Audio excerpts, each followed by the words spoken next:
to hone our skills so that when it collapses we can rebuild. But the fires of knowledge need more hands to tend. So I hope to see you in the world end. Yes, I hope to see you in the world end.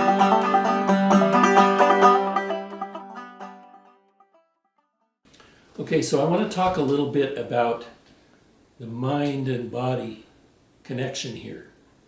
As a trauma therapist, I've done a lot of work over years of helping people to settle their nervous system, learning how do we settle our nervous system using psychological methods, using good practices, breathing practices, visualization practices, all kinds of things. And then in this journey that we're talking about fermentation here, we're talking about how do we achieve that settling in our body in the biological method. And that's fermentation, especially. Is fermentation by helping settle our gut and giving us gut health. It sends those messages up the vagus nerve to the brain that all is well.